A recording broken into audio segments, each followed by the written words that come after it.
Hello, welcome to Healing with podcast. I am Marissa McDevitt, your host, mindset coach, mentor, and founder of Healing Center. Tired of all the BS? So was I. This podcast is my raw, unfiltered take on life, sharing my personal experiences, lessons, and healing practices that helped me break free from the cycles that no longer serve me. I'm just an average woman who decided to stop settling and start speaking up. Here we dive deep into the messy, beautiful, and sometimes painful realities of life, business, and relationships. No fluff, no judgment, just real talk, real growth, and real transformation. This is a safe space for anyone, women, men, and all the beauties in between. So who's ready to raise their standards, heal, and step into their power? Let's learn, grow, and evolve together. Now tune in and let's talk about it. Hello and welcome back, y'all. Okay, so we're going to jump right into this. 111 has showed up twice today.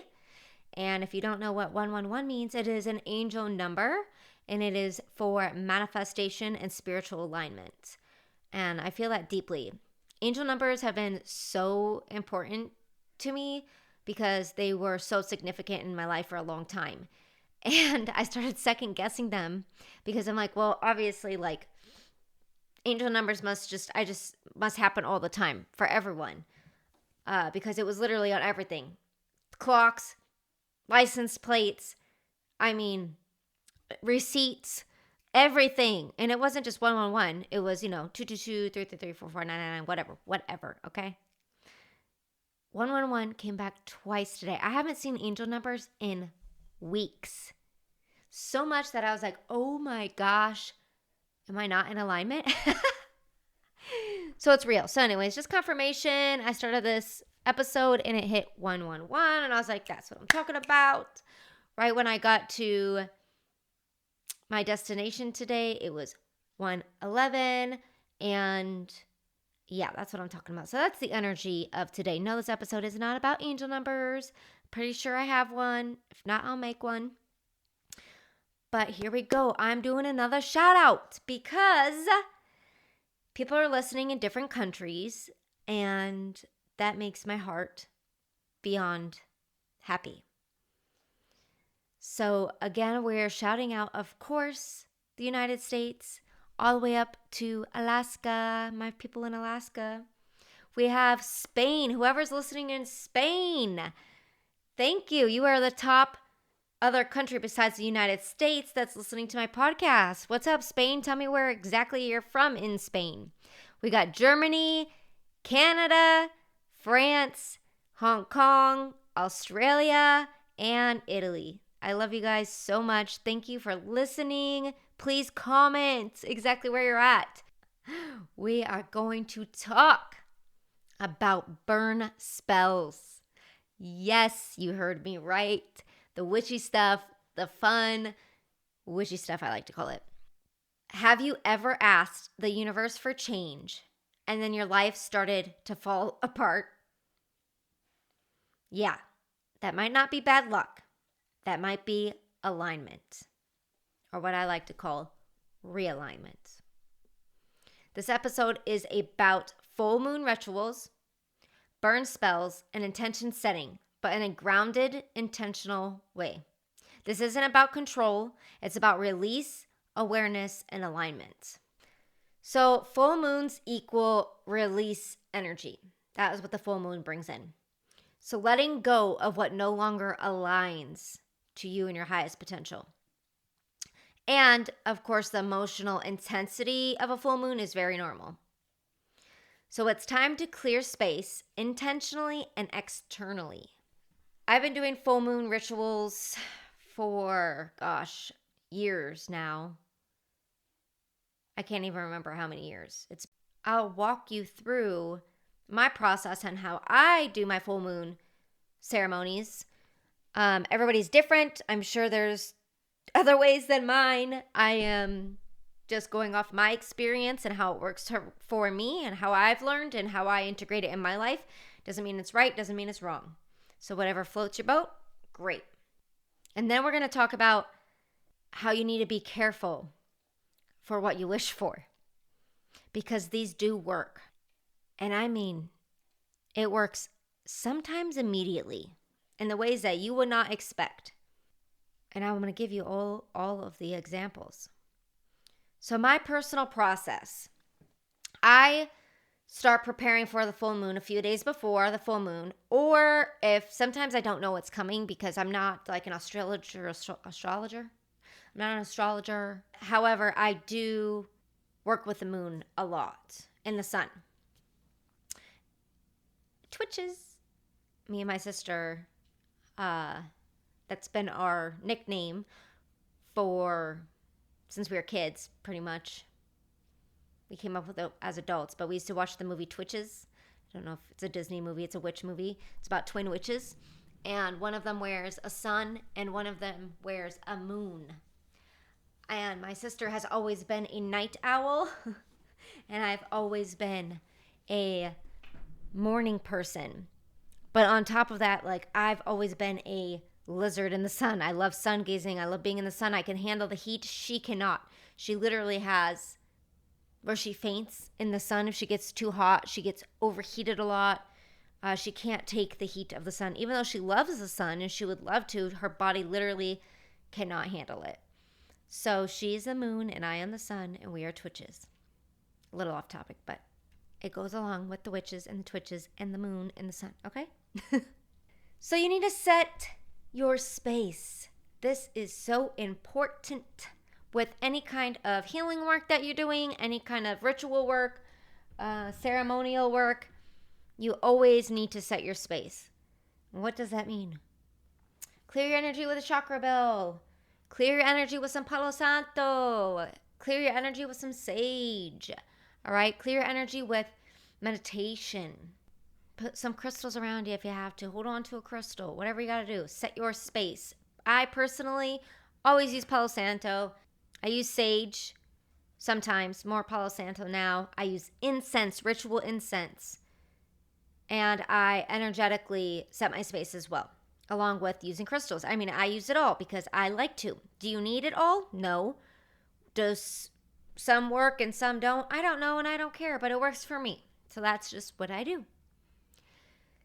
I set my space. I cleanse the energy. I protect myself with this aura of gold and cocoon light. Okay? My space is sacred. Your space is sacred. I will go through a meditation with myself. Sometimes I put on a guided meditation. You can even look one up, full moon guided meditation or releasing guided meditation to help bring up what you want to release at this time. I connect to my breath. Even if it's 3 short breaths, but deep. Breathe in 3. Hold for 3. A loud exhale for 3. Even if you just do that 3 times, okay? Connecting to your breath is intention, sacred, creating the space. Then I write it out, baby.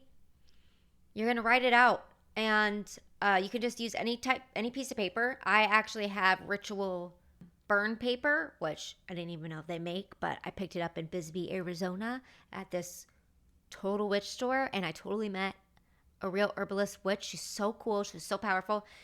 I have all of her. Actually, I should shout her out. 1 second. I'm shouting out this lady I met in Bisbee, Arizona. This is handcrafted ritual incense. This is the blue moon. So she made this ritual incense during a blue moon. This one says pivot, portal, timing, and change. So this is what I use for like portal energy. This one is align, cleanse, elevate, and deepen. Ooh, this was made in the harvest full moon. And this one is gold, manifest, prosperity, and magnet. So I do this for my abundance rituals. Okay, so now you know I have my burn incense. $58. That's $60. $60. This is almost $200 worth of incense. We did not know that when we bought it, okay? My husband was just so mesmerized by this lady because she was actually so powerful, and she made everything herself. Anyways, long story short, hold on. Let's go back to her thing. Her company is Wolf Bone Emporium. Wolf Bone Emporium. Hopefully she has a website online. I don't know. I'll have to look it up and add it to the notes. But this is what the burn paper looks like. She makes these too. She makes everything. I don't know how much this paper was. Probably $100.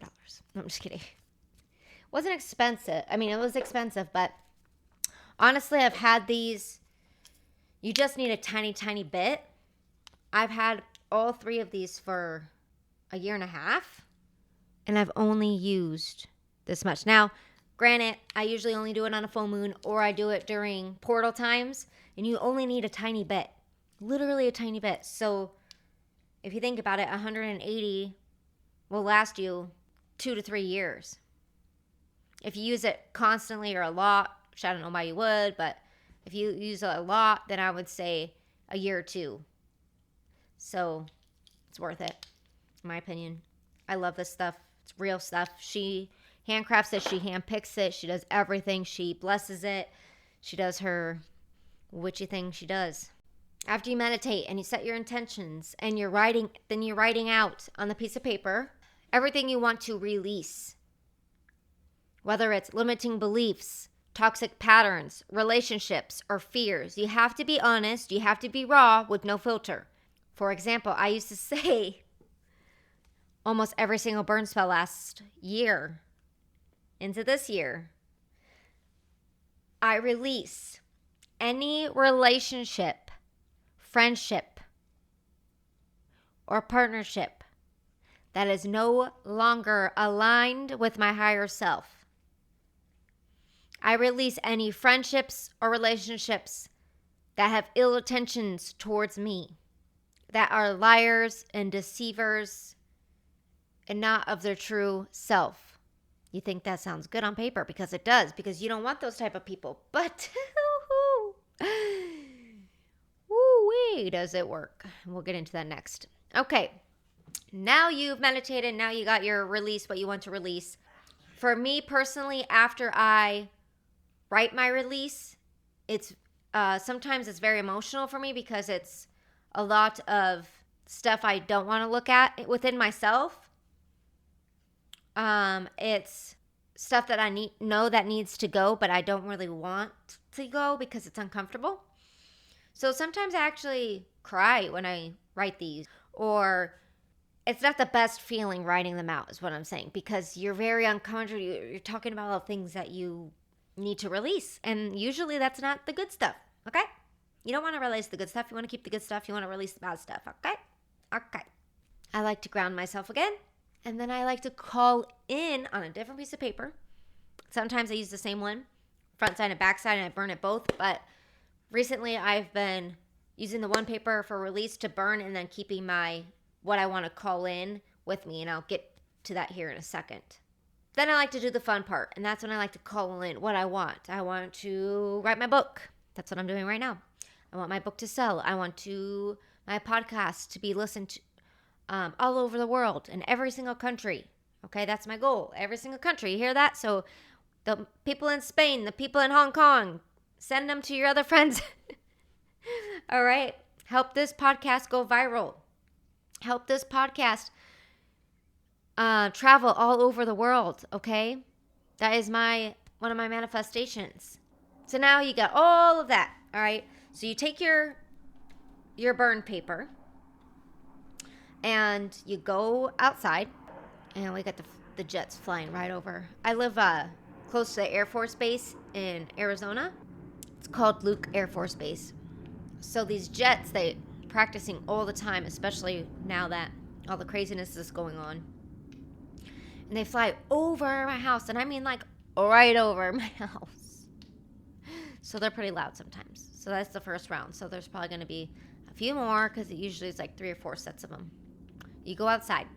I have a sacred area in my backyard that I do my spells. I usually post them on my Instagram story or my Facebook story. So if you're not following me at Marissa McDevitt or at MM Healing Center, please go do it. I will post my pink full moon ritual and ceremony on all my platforms this time, so you can actually see exactly how I do it, step by step, in real time. Okay, I go outside, I set my space, I bring my crystals, I have my incense, whatever one I'm choosing to use. I have my burn spell. I go outside, I set my space, and I sit and I call and I again.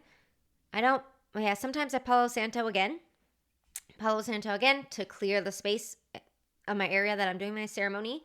Then I sit and I call in my ancestors, and I call in my higher self, and I call in my spirit guides and everybody who is aligned to my higher self.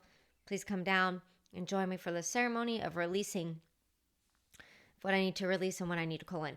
So then I read it out loud 3 times, what I'm releasing.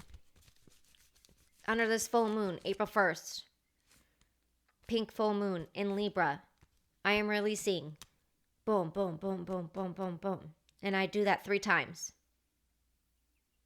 I'm letting go. This is the act of letting go. Once you do that, I take my lighter in usually it's like an Albany shell. Albany shell. You know, where you burn the sage in. I don't know exactly what they're called, okay? I just have them. It's a burn safe shell, or I have a burn safe dish, like an incense dish that I use for offerings when I'm offering all the things. I take my paper, I fold it up, boom, put it in and light it up, okay? Light it up. And when I light it up, I'm going to imagine everything that I'm releasing flowing up into the universe and away. Flowing out and into the universe and away. And for this pink full moon, I'm going to imagine this pink energy moving through my whole body and taking everything I need to release and releasing it with this full moon in this pink energy. And once I do that, I thank my guides. Thank you for being here. And now what I would like to call in. And then I have my piece of paper that I want to call in. Now that I've released everything, now I want to call in this. And I do the same thing. I read it. Boom, boom, boom, boom, boom, boom, boom. 3 times. I'm calling in this. And I say it with just the best energy because it's already happening, right? I say it with the best energy if it's already done, all right? Because I am doing the work. I'm taking the action. Everything that I put on that piece of paper, what I want to call in, I must take action to make that happen. And I'm a very dedicated person, so I like to do that, especially like, for example, my book that I'm writing, my podcast that I started, all the things. Once I have read that 3 times, I thank all my guides. I thank spirit guides. I thank my higher self for allowing me to perform the ceremony under the love and light of the universe. Then what I do is I take that piece of paper that I'm calling everything in, I put it in an envelope, and I put it under my pillow. Or I just sleep with it under my pillow. And I do that for like 3 or 7 days. Do you have to do that? No. And then I store it. I store it in a spiritual container that I have. And then, a year later or whatnot, I revisit them and see what actions I took to have the manifestations come to life. So, wow, right? It sounds so much fun. But here we go. The truth no one talks about. So you need to be careful what you ask to release because it will leave. For example, there was a full moon and I called in, I want to release all friendships and relationships that no longer align with my higher self. And I wrote it on the paper and I remember. And I did my whole spell. And the next day, there was a huge episode, emotional episode with the friends I was staying with. And they went from being my best friend the day before, and I cannot make this up, to literally the next day, they did a complete 360 from like, we're all friends, to the next day, complete cuckoo to the new. Emotional basket cases. And I was like, what the hell is going on? And I had to pull back and put them on the block party list, and we never have talked again. No, it was a lot of them projecting all of their own emotions, all of their own bullshit onto me, and then blaming me for it. And that has happened multiple times with my friendships that are no longer friendships. So you have to be careful of what you ask for. Am I happy that it happened? Yes. Is it difficult? Yes. They were actually my friends, so I thought. But the universe will clear out the trash. The universe will clear out what no longer is in alignment to you. And if you understand that, then you say, oh, you had to go anyways. You're actually not even true. You're not even true to your own self, let alone how you're going to be true in a friendship. Right? Or get this one. There was a full moon and I did this. Actually, I did an abundance ritual and I lit an abundance candle for the first time. And it's funny because even this was in Bisbee too. Even the lady who sold me the candle, she said, be careful what you wish for. Things will happen in ways that you didn't expect. And I was like, what? What does that even mean? Whatever. Yeah. I was all excited. I did like a 7-day or 10-day abundance portal ritual, and I lit the candle on the last day. I was ready to call in all this money, do all these things, and boom! My dream job that I had at the horse ranch ended a few days later. So much to where I had tractors on the property. I was working on this horse ranch and I was building a Reiki shed because I was going to incorporate holistic healing and the horses and kids and programs, and everything I dreamed of doing was happening. We had tractors on the property. We had workers on the property building. The owner, out of nowhere, had the most emotional outburst of chaos within himself and projected it all onto me and to my father and to my fiance who were helping build this project right in the middle of it, right when it was all supposed to happen. So much of it that we said, we all pulled back and we're like, wait a minute, you can't start a business with this guy. He's clearly hiding something because he's so upset about nothing and screaming it at us out of nowhere. And 2, he can't even communicate his feelings, thoughts, or process emotion enough to run a business with him. So that exact moment, we pulled everything off the job site. We cleaned up better than it looked before. I packed up everything in my office. I got in my truck. My dad and fiance left with the tractor and everything. And I cried the whole way to my house. And I thought, oh my God, did I just make the worst mistake? Did I just make a mistake? Did I do something wrong? What's going on? But my knowing inside said, fuck that. Pack your shit up and get the fuck out. This is not it. This is not it. Pack your fucking shit up and get out. And so that's what I did. And I didn't understand at first. I didn't understand. I was so heartbroken. I was so heartbroken because I had such a vision for where everything was going to go. Everything was aligned up until we were building it. I got tons of free wood, tons of free material. I mean, everything was there.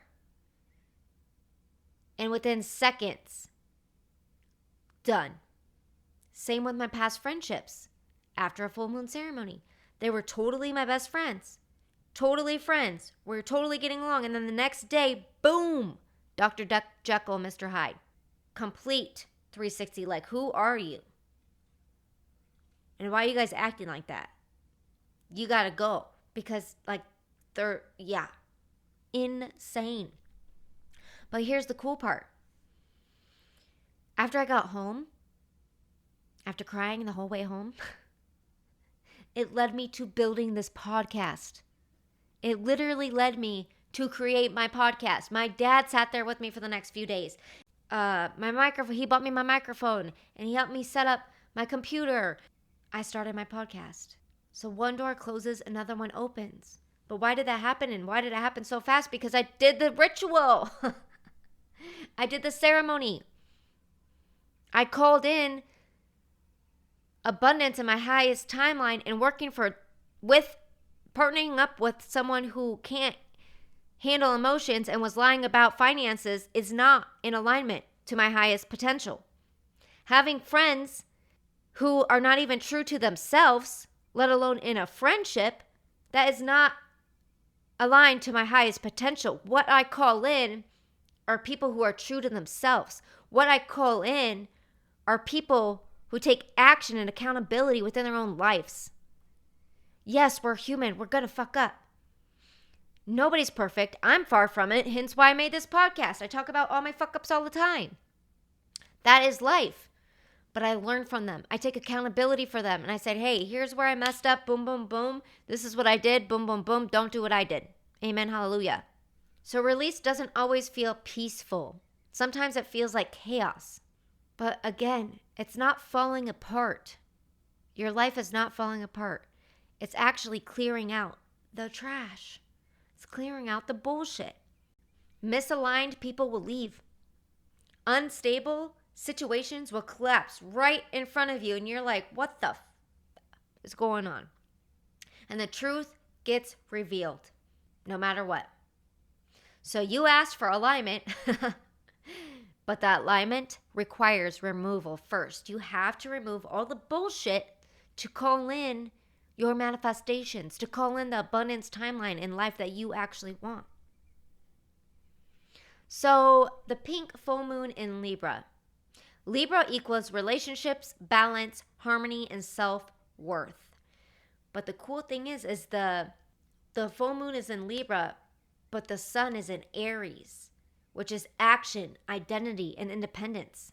So this full moon is asking you to look at your relationships and choose alignment over attachment. Why this full moon to me is so special is because, one, I'm a Libra. Yes, I am.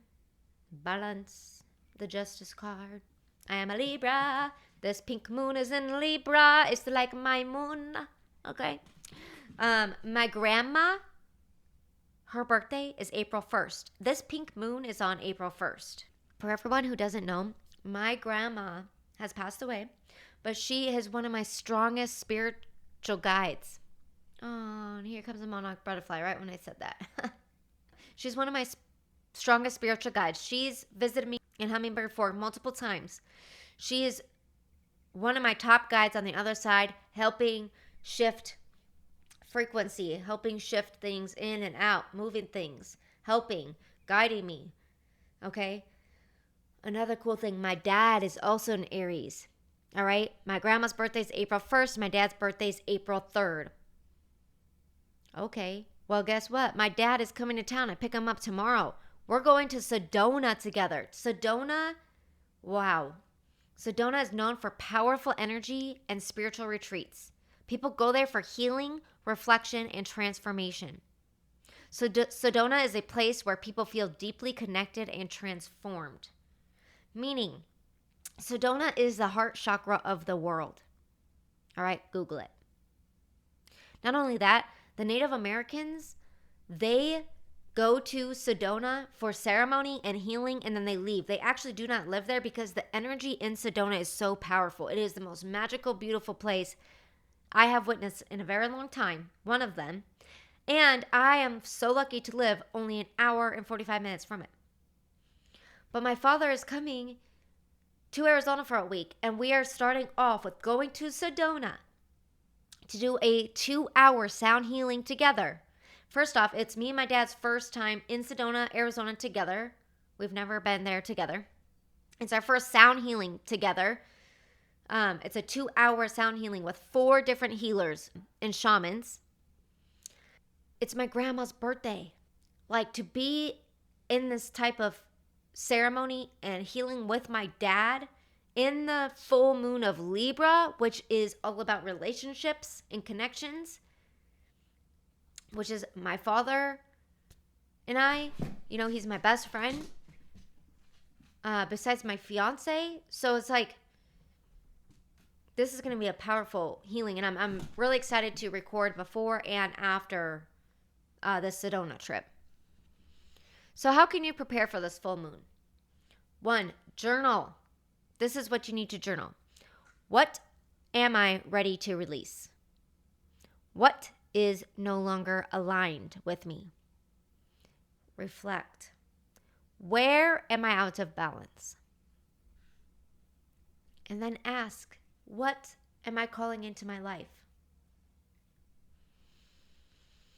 Full moon rituals don't change your life overnight. They reveal what's already ready to change. Ooh. And if you're someone who is doing this deeper work, releasing, growing, evolving, and you're realizing there's more beneath the surface, this is exactly the work I guide people through. Inside my coaching containers, we do emotional healing, pattern breaking, nervous system work, conscious alignment, real life integrations. I'm going to put the link in the show notes for you to apply. And you don't have to navigate your healing alone. We can do this together. And the closing affirmation I want to end on is, I release what no longer aligns with my highest self. I trust what is leaving my life is creating space for something greater. I am safe in transformation. I am open to receive. And I trust the timing of my life. And with much love, have a beautiful day.